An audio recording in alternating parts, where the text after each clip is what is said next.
Euh, Bonjour à toutes et à tous. Je forme l'hypothèse que vous m'entendez correctement. À distance, si c'est pas le cas, faites-nous signe, criez. Je me présente en quelques mots. Donc, Germain Granton, je dirige une entreprise qui s'appelle Nadeo, qui est une entreprise de taille intermédiaire de à peu près 300 personnes, euh, qui est détenue par ses salariés et ses dirigeants. Naldeo, en quelques mots, mais vous le voyez ici, c'est une entreprise pour 2023 à peu près 30 millions d'euros de chiffre d'affaires et qui, au-delà, je passe les logos et tous les sujets de publicité et de marketing, qui s'est donné pour objectif il y a déjà quelques années d'avoir une focalisation à 100% sur les thématiques de climat. Voilà. Dit autrement, on a abandonné il y a déjà quelques années des aménagements d'infrastructures, de ronds-points, bref, de choses diverses et variées, qui ont toutes évidemment leur utilité, c'est pas là le sujet, mais on s'est dit de toute façon la ressource d'ingénierie et de matière grise est suffisamment rare pour qu'on puisse prendre le luxe de se spécifier sur le fait d'avoir un impact significatif sur le climat. Donc voilà.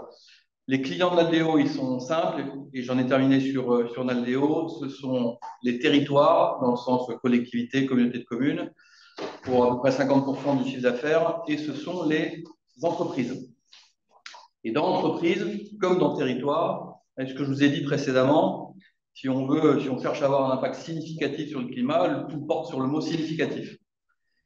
Donc, on a pris de notre côté, sur la définition de significatif, dans le but de nous spécifier, on a pris la grille de la taxonomie européenne en disant 100% des projets qu'on va traiter pour le compte de nos clients se doivent d'être alignés à la taxonomie européenne. Je ne reviens pas sur le sujet, enfin, sauf si vous le désirez, mais se doivent d'être alignés sur la taxonomie européenne, ça c'est le premier point. Et deuxième point, on s'est donné des objectifs, parler des indicateurs. Dieu que c'est compliqué, enfin Dieu ou un autre sait que c'est compliqué, puisque tant qu'on est sur du carbone ou du GES, tout va bien. Tant qu'on est sur de l'eau, tout va toujours correctement.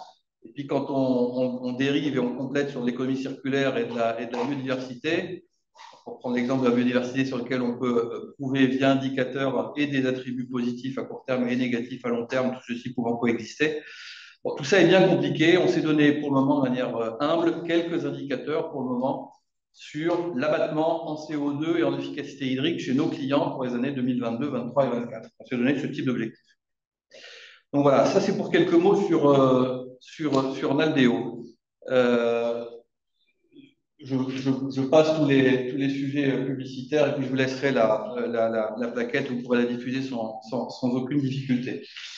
Ce que je voudrais peut-être aujourd'hui partager avec vous, c'est, puisque vous avez parlé de projets, vous avez parlé de territoire déjà précédemment et probablement ces jours précédents, c'est vous dire un petit peu fin 2023 ce que l'on voit de notre côté sur les entreprises en particulier et par effet de conséquence par rapport à ce que je disais sur les impacts, les entreprises industrielles, celles qui ont des captations de produits naturels importantes, ceux qui ont des productions importantes, ceux qui génèrent qui mobilisent des gisements importants et ceux qui, bien entendu, ont des émissions qui sont conséquentes.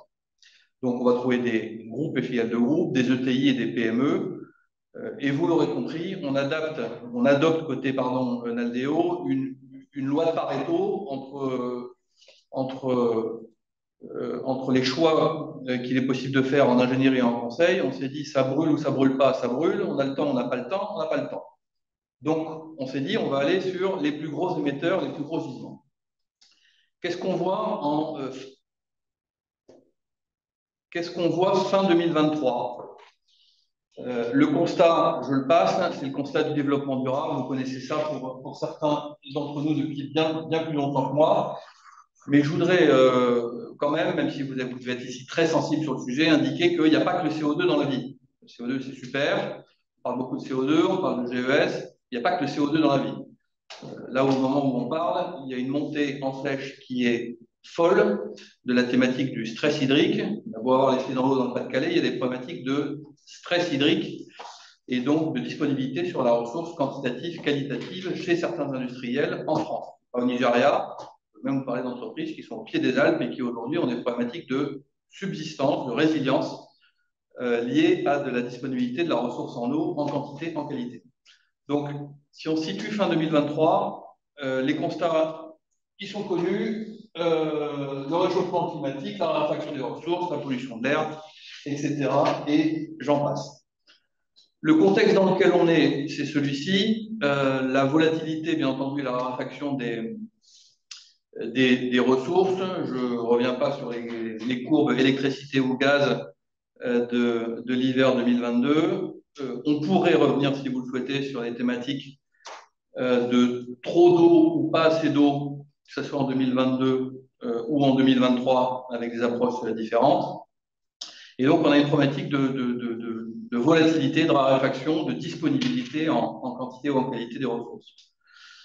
Le deuxième point que l'on constate en 2023, bien entendu, c'est l'arrivée du contexte européen de taxonomie et plus précisément de CSRD. CSRD, c'est OK pour tout le monde? Parfait, c'est OK? Ouais. Donc, c'est au moins bon pour une personne. Si je n'entends pas de complément, mais je vais faire en deux mots. La réglementation européenne nous prévoit ce qu'on appelle la CSRD. Je vais simplifier en disant que sur les indicateurs de la taxonomie, atténuation, adaptation, ressources, pollution, biodiversité, il n'en manque un. Sur ces indicateurs-là, on va dire que c'est une photo d'une entreprise à 2023, la taxonomie, qui donne le pourcentage d'éligibilité du chiffre d'affaires et des investissements à ces critères-là, les critères de la taxonomie. Et la CSRD, c'est quoi?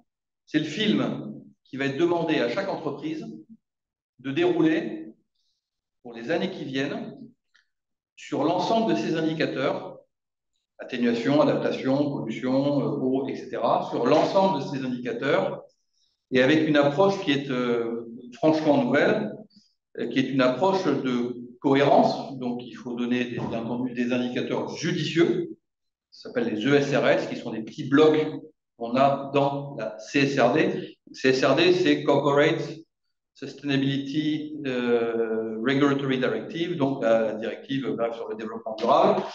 Donc, il faut être cohérent. Dit autrement, que les indicateurs, ça a été l'objet de votre débat, soient intéressants, significatifs. Ils vont différer, bien entendu, pour chaque entreprise. Si je suis une papeterie, il serait étrange que les volumes d'eau prélevés sur le milieu naturel ne figurent pas dans les indicateurs. Mais chacun va produire ses indicateurs. Donc, cohérence, et deux, congruence. On dit ce qu'on fait et on fait ce qu'on dit.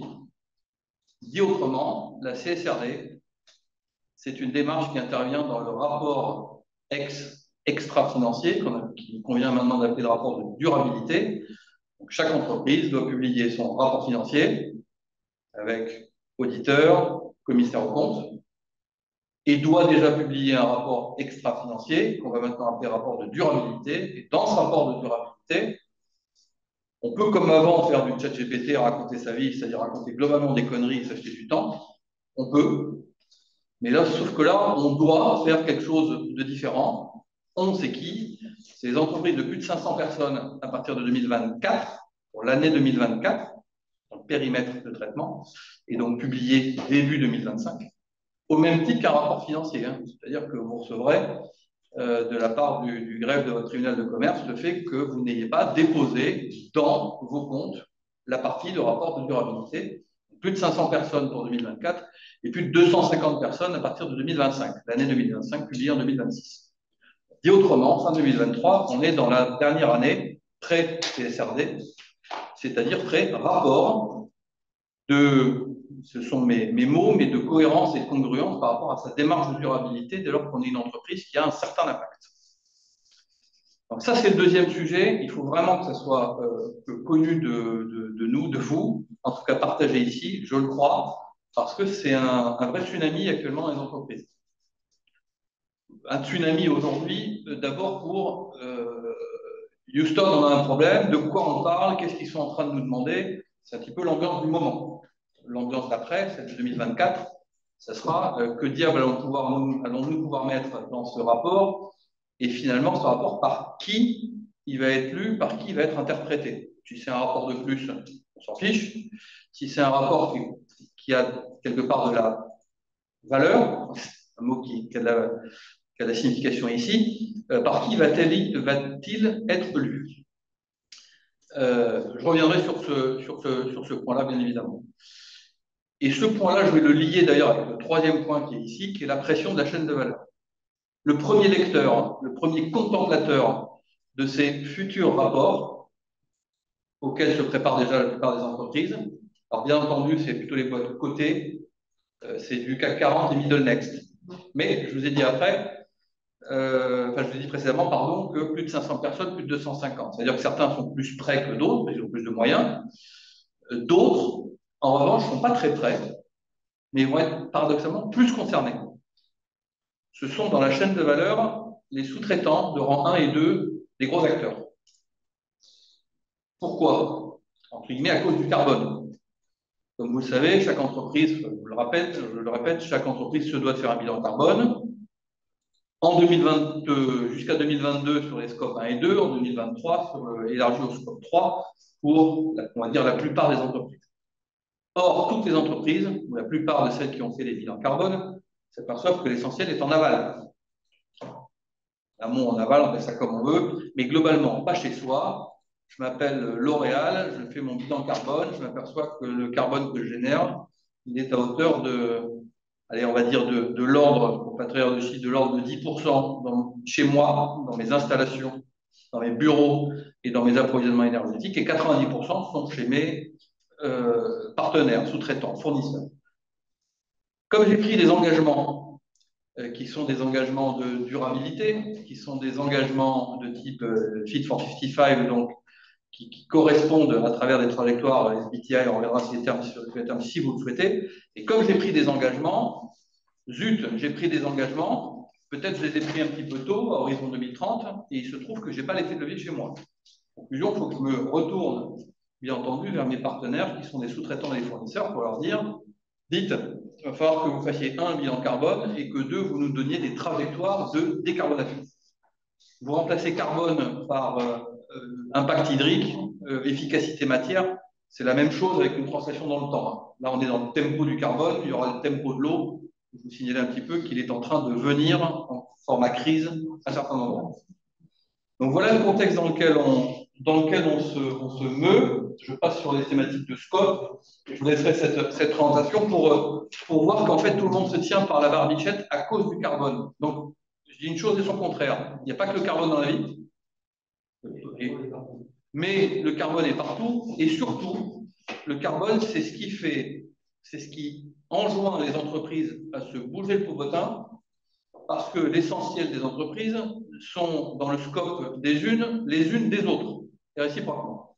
Donc, dit autrement, tout le monde est pris en cordée et ce sont les engagements sur le carbone qui font aller plus vite que la musique en disant, zut, il y a L'Oréal qui est en train de nous demander de nous bouger.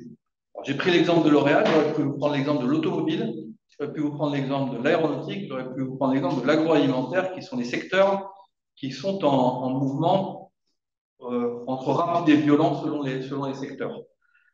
Pour plein de raisons, j'en citerai une en principal.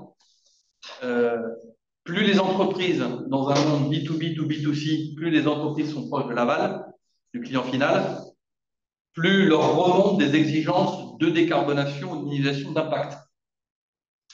Je formule différemment, L'Oréal est plus sous tension et sous pression qu'ArcelorMittal. C'est la raison d'ailleurs, parenthèse, c'est la raison pour laquelle nos impôts en argent public vont sur les plans de décarbonation des 50 plus gros émetteurs. Il se trouve que les 50 plus gros émetteurs, ils sont plutôt sur l'amont. Ce sont les cimentiers, les verriers, les aluminiers, etc. Et qui s'empressent peu de décarboner ou de travailler leur impact environnemental. C'est la raison pour laquelle on fait une douche d'argent public, puisqu'on est riche, on fait une douche d'argent public sur l'amont, dans le but qu'il bouge, puisqu'il n'a pas l'incitation de marché aval. Donc voilà un petit peu le terrain dans lequel on se meut, fin 2023. Comme vous le voyez vous voyez mal sur ce document, je vous l'ai ici pour ceux qui sont à Paris. Ça, c'est la partie en fonction des secteurs, des scopes 1 et 2, vous voyez les proportions. on ne trouve pas des gros pourcentages des scopes 1 et 2, sauf sur les utilités et sur le transport et le stockage. Et en revanche, si je prends comme les mines, les minerais, la distribution, vous voyez que si je suis dans la distribution, mon scope 1 et 2, c'est 7%. J'ai un petit peu sur l'amont, 16%, et 77% sur l'aval. Ce qui est un peu normal quand on fait de la distribution. Donc, en fait, il est en train de se passer en 2023 un tsunami qui est lié à ça et qui fait mettre tous les états-majors des boîtes qui sont cotées un peu en mode panique. Et pourquoi? Pas en réalité beaucoup à cause de la réglementation, parce qu'une réglementation chasse l'autre et a vocation éventuellement à être attendrie ou je ne sais. Voilà, bon, ça reste une réglementation européenne. Et donc, en fait, ça reste une réglementation certaine avec un gradient d'implication incertain. Mais enfin, pour le moment, c'est traité de manière sérieuse. Ça aurait pu être repoussé, ça n'a pas été repoussé. Ça aurait pu être amoindri, ça n'a pas été amoindri. Voilà. Tout ça dans une logique de compétitivité liée au fluide qui est un peu problématique. Donc, ça veut dire qu'il y a une vraie volonté côté européen de faire ça. Le léger amoindrissement, il est sur les critères d'éligibilité pour que les entreprises de petite taille aient un peu plus de temps, mais c'est une transaction de l'ordre de l'année. Pourquoi en fait les choses bougent énormément, et c'est ce sur quoi je voudrais un peu porter je passe les sujets d'économie circulaire, de tempo de CSRD, vous retrouverez ça. J'y reviendrai peut-être là-dessus. Voilà. Pourquoi les choses bougent? En fait, les choses bougent parce que les parties prenantes sont devenues ultra exigeantes. Et dans les parties prenantes, j'en ai cité une, qui sont des clients. Les clients disent, j'ai dit que je bougeais, donc vous êtes dans mon amont, dans mon aval, vous devez également bouger. Bon, super. Mais à la limite, comme je disais, l'intensité de cette affirmation-là dépend des secteurs, dépend des rapports entre les fournisseurs. J'étais ce matin dans une réunion qui était une réunion d'une entreprise assez connue française de l'aéronautique. C'était une réunion des achats avec leurs partenaires sous-traitants, qui était une réunion, moi je pensais que ce serait une manière de leur souhaiter Noël un mois avant l'heure. Bon, en fait, non, c'était on vous envoyait des courriers, et en fait, maintenant, on attend de vous des copies, c'est-à-dire des rapports engageants sur vos trajectoires de décarbonation engageantes sur 2024. Dit autrement, il va y avoir des piles qui vont s'établir entre ceux qui font rien, ceux qui font des récits et font pas grand-chose, et ceux qui se mettent en action, c'est-à-dire qui baissent le poids finalement du carbone, de l'eau, etc. Donc, je suis insistant sur le sujet des rapports de force qui sont en train de s'établir autour de la durabilité, qui sont en train vraiment de beaucoup changer. Le deuxième sujet, ce sont les banquiers et les assureurs. Sans indiquer pour qui on travaille, ça n'a aucun sens. Mais aujourd'hui, les assureurs nous demandent de faire des missions de tiédissement de leur portefeuille. C'est le terme. Donc, ils nous disent, voilà, nous, on est dans si je rebondis sur le secteur du transport, on est dans le secteur du transport, on assure le secteur du transport. Et premier point, on voudrait que vous nous fassiez dans un premier temps, non pas une étude sur l'élasticité de notre franchise d'assurance par rapport aux actions qui sont mises en œuvre, ça, on va le faire nous-mêmes. Mais en revanche, on voudrait déjà que vous nous auditiez les différentes pratiques sur la base des rapports, type rapport de durabilité. Donc, ils se mettent en ordre de bataille pour la logique CSRD, mais également en faisant des audits de terrain. Donc, sur les audits de terrain des assurances, précédemment, c'était du bris machine, la perte d'exploitation, etc. Et aujourd'hui, les audits portent sur, que ce soit en atténuation, en adaptation, en biodiversité, etc., en disant telle usine qui fait des petits pois dans les Hauts-de-France, voilà, comment est-ce qu'elle réagit par rapport à l'augmentation de température, à la raréfaction des ressources, etc., que ce soit sur sa compétitivité, que ce soit sur la continuité de son existence. Voilà. Donc, en gros, faire le tri entre les boîtes qui ne font rien, font des récits mais n'appliquent rien, c'est-à-dire ne déclenchent pas d'investissement ou d'amélioration dans l'exploitation, et celles qui, même avec de l'humilité, c'est-à-dire quelques premières actions, commencent à se mettre en mode de réduction, d'abattement logarithmique, de l'ordre logarithmique si possible, des émissions de CO2 ou de ou de mobilisation des ressources. Ça, c'est le sujet des assureurs. Donc, les assureurs, aujourd'hui, sont très sérieusement sur le sujet. Ce que je peux vous dire aujourd'hui, c'est qu'il y a des différenciations de primes d'assurance qui sont déjà faites à cause ou grâce à des critères d'évaluation de l'engagement durable de telle ou telle entreprise. Je vais citer le cas du secteur routier. Aujourd'hui, comme vous l'imaginez bien, si vous payez le même prix de transport en euros par kilomètre entre deux transports routiers, mais que l'un a une empreinte carbone qui est bien entendu bien moins importante que l'autre, ISO-euro, vous allez pencher pour l'un plus que pour l'autre. Et cette distorsion, qui consiste pour certains assureurs à dire d'ailleurs que certaines boîtes sont en train déjà de se faire éjecter du marché, de perdre des parts de marché conséquentes, eh bien, elle est déjà en train de voir le jour. Même chose dans le monde des banquiers, où vous remplacez assurance par banque. Je vais vous montrer un truc assez sympa. On pourra revenir là-dessus, c'est ça. C'est pas très lisible, mais je vous demande de me croire. J'ai pris l'exemple ici j'ai pris l'exemple de l'entreprise Arkema. L'entreprise Arkema, aujourd'hui, avec une analyse qui est faite en tirant de la donnée et en la faisant vérifier sur le terrain, sur l'ensemble des actifs, eh bien, il est évalué que par rapport au marché sur lequel elle se situe, elle a un potentiel d'appréciation de son cours de bourse. Donc là, vous voyez qu'on rapproche le financier et l'extra-financier. Donc là, déjà, ça rigole beaucoup moins. Ah merde, en fait, on pensait que c'était pour rigoler, le développement durable. Bah non. En fait, ça a la conséquence suivante, c'est que vos pratiques aujourd'hui font que vous avez un potentiel d'appréciation de votre cours de bourse ou de dépréciation par rapport à vos concurrents de 18%. Sur les déchets, 4%, sur l'eau, 13%, et on n'oublie pas à côté de l'environnement, le sociétal, en l'occurrence, le S et le G. Si on avait des bâtonnets équivalents aux États-Unis, on serait sur des proportions différentes. D'ailleurs, ça, c'est un autre débat. Donc, ce que je veux vous montrer ici, c'est qu'il commence à exister une appréciation ou une dépréciation de quelque chose qui fait pas rigoler d'un état-major qui s'appelle un cours de bourse sur la base de critères environnementaux, sociétaux ou gouvernance. Alors ça, c'est naturellement sur le cours de bourse. Vous allez me dire, je suis dans les entreprises cotées, tout ça, c'est pas la France. C'est un bout de la France. La même chose existe quelque part un peu de la même manière. Je vous resitue le sujet B2B to B2C. Je vous renvoie vers une plateforme qui s'appelle Open Climat ou Nota Climat, qui est une sorte de UCA de l'environnement. Ils ont pris pour choix, deux X qui ont pris pour choix de se dire on va taper sur la balle, Heineken, Procter & Gamble, etc. Parce que quand eux vont bouger, ils vont être exigeants en remontant la chaîne. Et eux, ils ont beaucoup à gagner ou à perdre d'avoir une belle image ou une moins belle image sur ce sujet-là vis-à-vis des clients finaux. Et donc, on va regarder ce qu'ils communiquent et on va contrôler ce qu'ils communiquent. Ils font ce que je disais avant, quelle est la nature ou la congruence du récit. Donc, ce que je suis en train de dire, c'est qu'il y a des analystes financiers qui travaillent sur les cours de bourse.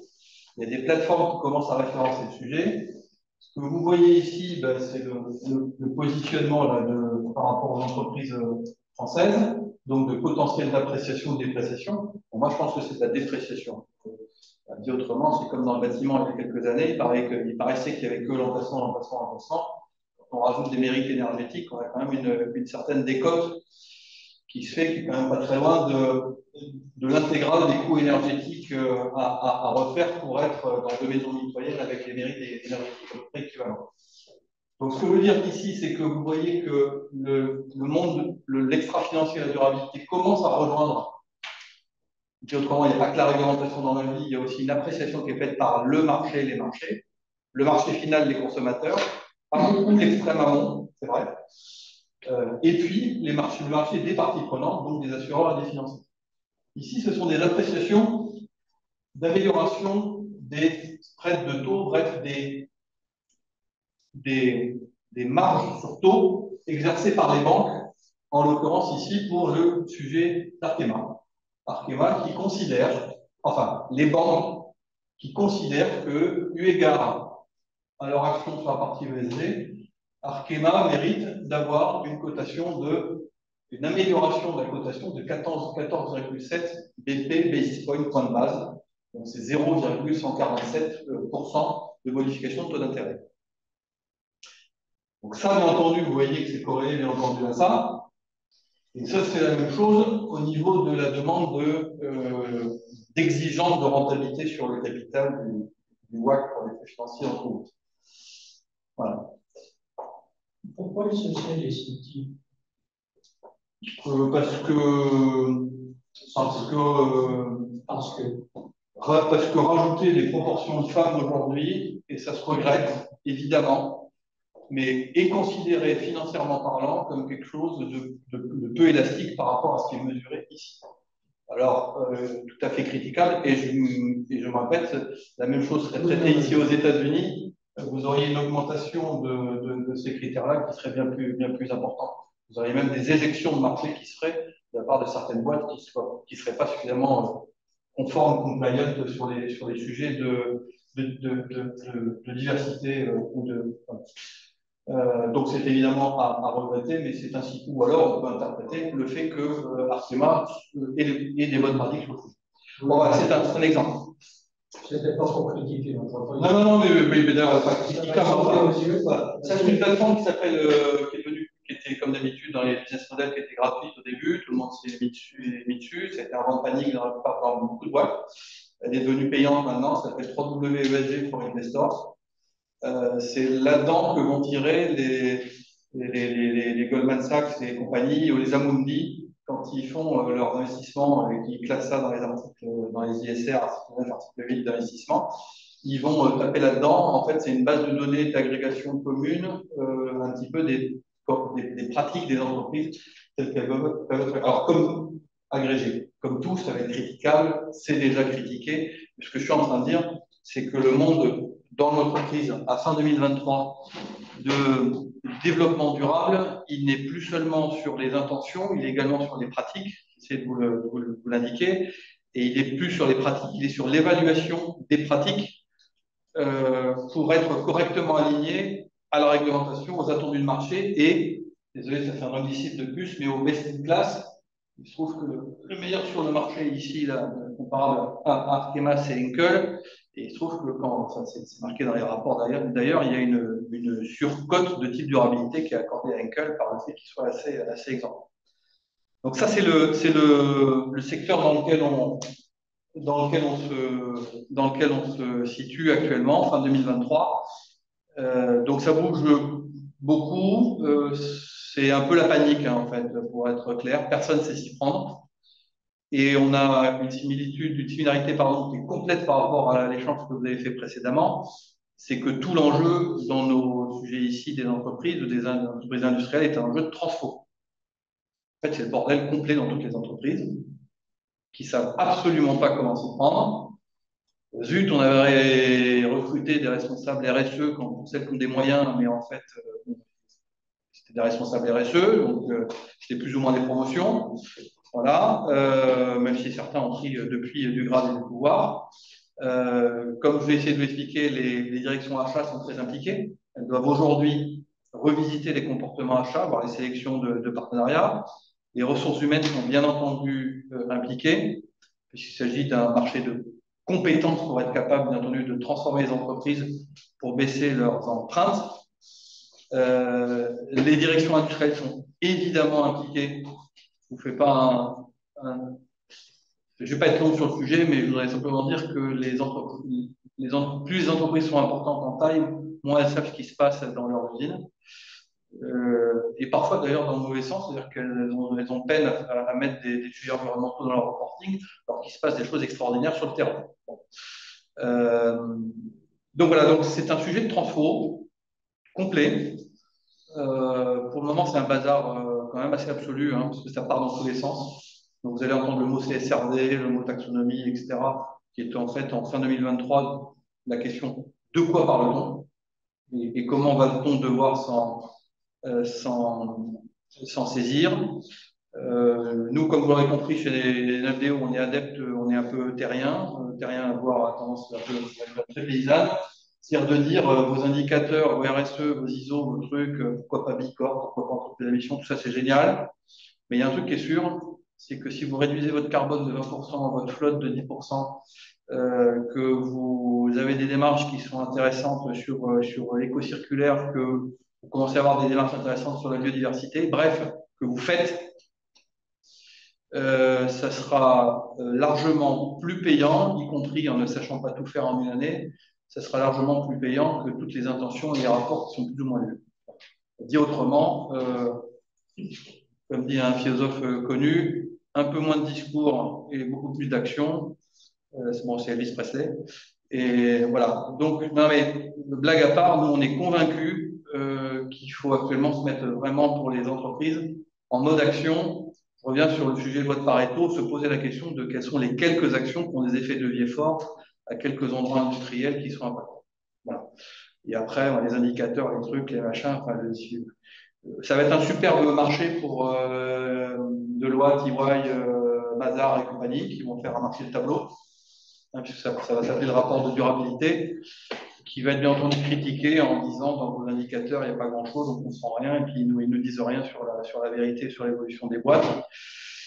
Mais voilà, je pourrais vous en parler pendant longtemps. Pour ceux que ça intéresse ou que ça passionnerait, il y a une chaire qui s'est créée à l'école polytechnique sur le sujet, qui est le sujet de la création de valeur, du rapport de création de valeur entre la durabilité et le financier, qui est géré par une fille extraordinaire qui s'appelle Patricia Criffo, et qui fait des travaux qui sont très, très complets, très convaincants. C'est écrit CRIFO, qui peut intervenir assez facilement, enfin oui, plutôt facilement, mais dans des assemblées plutôt collectivités, groupes, etc. Et je vous fais le résumé de son travail. Elle dit globalement que ses travaux indiquent, enfin, elle et son équipe, ses travaux indiquent qu'une entreprise crée toujours de la survaleur actionnariale. Je ne reste que sur l'actionnariat à ce stade-là. Elle ne reste que sur l'actionnariat à ce stade-là, que ce soit coté parce qu'il y a un cours de bourse ou évalué parce qu'il y a des méthodes d'évaluation, cash flow, EBITDA ou je ne sais, mais peu importe, il est accordé une valeur financière supérieure à toute entreprise qui a une démarche de durabilité, toutes, sauf qu'elle passe toujours par un hystérésis qui est plus ou moins, enfin par un creux, avant d'arriver à une bosse et une stabilisation. Et plus l'entreprise fonctionne en écosystème, c'est-à-dire en logique d'écoute de ses parties prenantes, plus la bosse, plus le creux est faible, plus la bosse est faible. Je formule autrement, vous êtes une belle PME qui écoute ses clients, ses concurrents, ses collaborateurs, bref, qui est en écosystème ouvert. Eh bien, ce type d'entreprise, quand elle investit sur la durabilité, eau, énergie, déchets, ENCO, eh bien, en fait, elle perd un petit peu d'argent, elle perd un peu de valeur, elle en gagne ensuite, et tout ceci se fait sur un temps très court.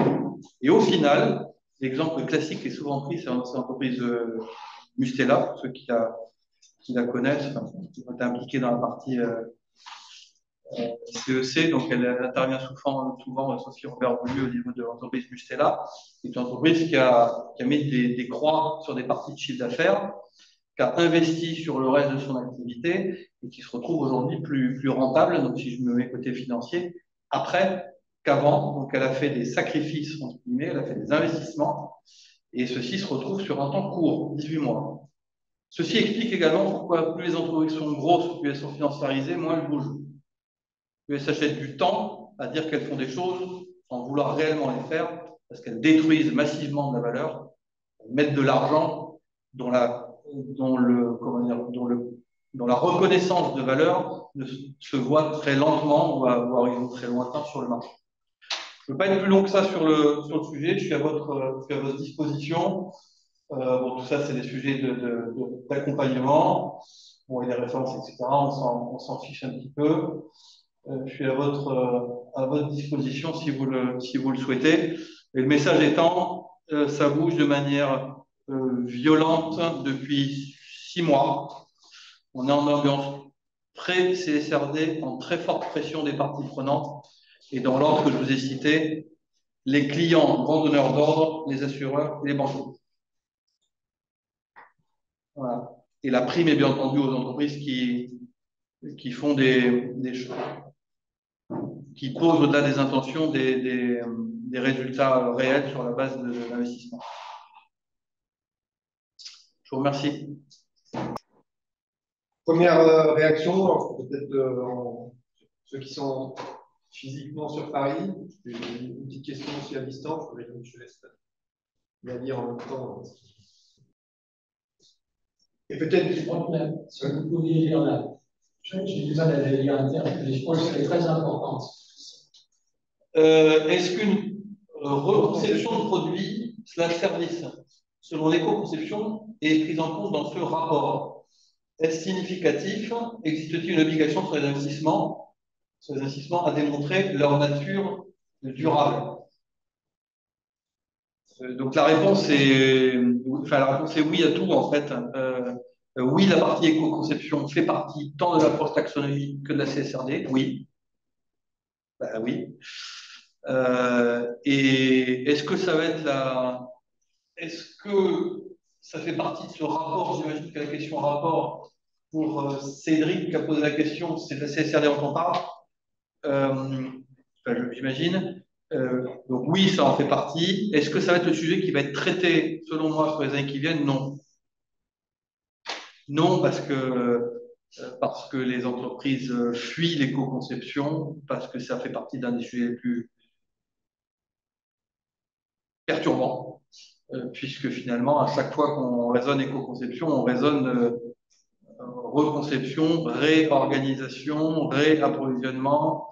Bon, voilà, et je crois que la nature de l'homme, c'est plutôt de baisser, de baisser des flux, de regarder comment baisser des flux connus, plutôt que de se poser, sauf s'il y a une démarche extrêmement volontaire au niveau de la tête, de se poser la question d'éco-conception ou de reconception. Donc, dit autrement, oui, oui à tout. Est-ce que c'est un sujet qui est un sujet de 2024, je ne le crois pas. Je pense que ça viendra après les fluides classiques, après le traitement des fluides classiques, qui d'ailleurs sont un peu les attentes du moment. Quelles sont les opportunités pour la mise en œuvre de démarches par la valeur, justement, dans ce contexte où les industriels sont par-dessus tête, avec des urgences pour montrer que l'entreprise en particulier se verdissent ou se baisse? Est-ce qu'il y a des opportunités et quelles sont les conditions pour un praticien, un agent par la valeur, pour justement embrasser quand même ce contexte qui est. Alors, deux réponses. Enfin, une réponse en deux volets. Le volet ou le pivot, c'est... je ne suis pas susceptible de répondre la même chose dans un monde où on donne un prix carbone ou pas. Il y a de plus en plus d'entreprises qui se fixent un prix carbone. Voilà. Donc, dans un monde dans lequel serait fixé un prix carbone ou dans des entreprises qui se fixent un prix carbone, là, je veux dire, la réponse, elle est dans la question, c'est évident. C'est-à-dire que beaucoup de choses se font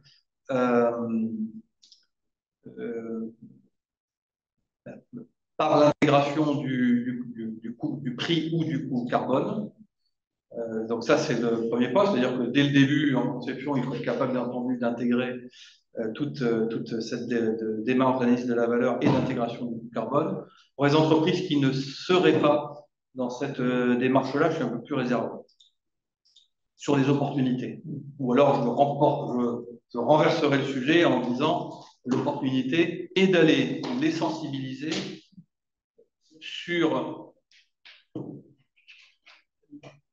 la possibilité que leurs produits, tels que conçus actuellement, dans un monde qui assurément va intégrer une dimension carbone, sont des produits qui vont se faire éjecter ou des entreprises qui elles-mêmes devront se faire éjecter.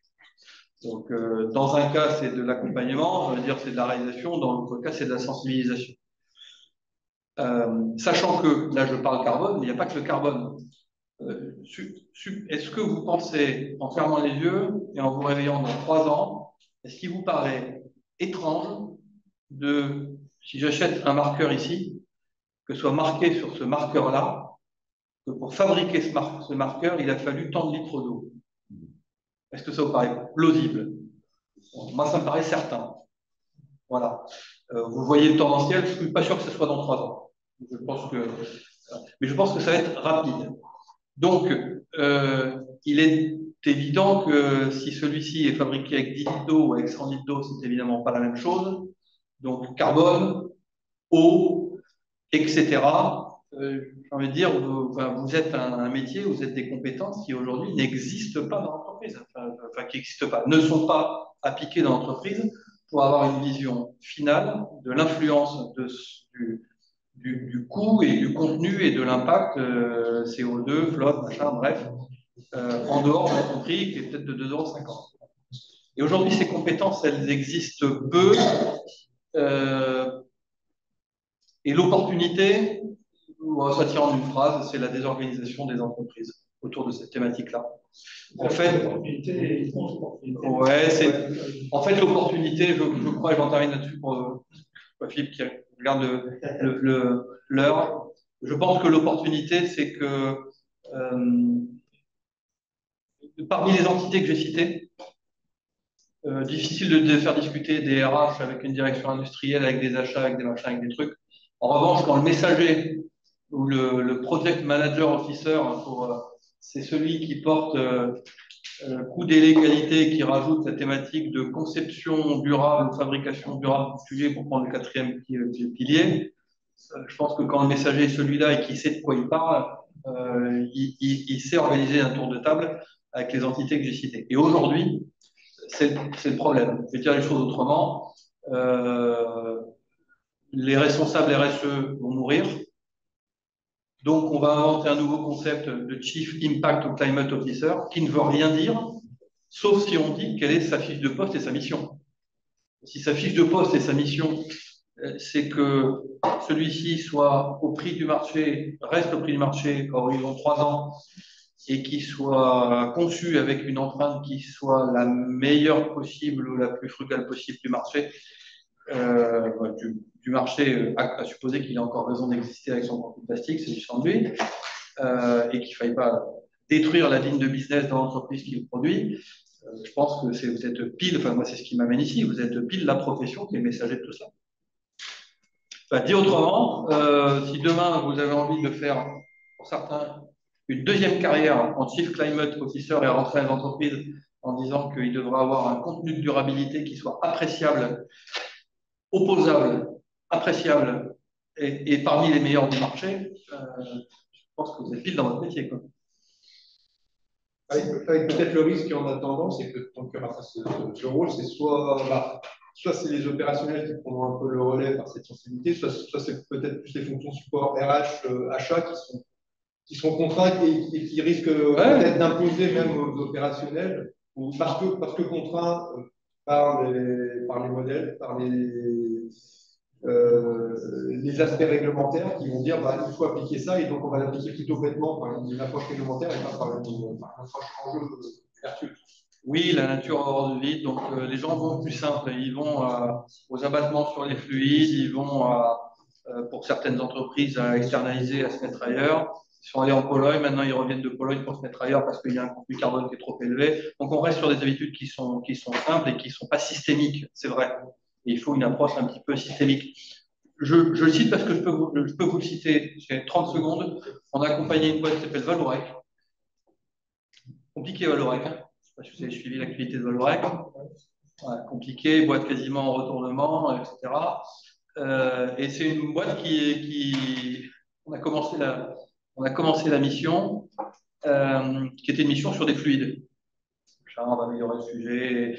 Est-ce qu'on a raison de produire plus en Pologne, etc. Et en cours de mission, il y a une sanction qui s'est faite. Le CEO s'est fait éjecter. Il y en a un autre qui est venu, qui avait une réputation de cost-cutter. Il est arrivé et il a dit je connais la réputation que j'ai, je vais l'appliquer, il n'y a pas de débat là-dessus. En revanche, je veux qu'on reconçoive, qu'on revisite la conception et la fabrication de nos produits en se disant que pense-t-on de l'effet ou de l'écho qu'ils vont avoir à horizon 10 ans et en intégrant le fait que le contenu en termes de durabilité va être un élément majeur de leur choix sur le marché. Déjà, ça fait voir les choses complètement différemment.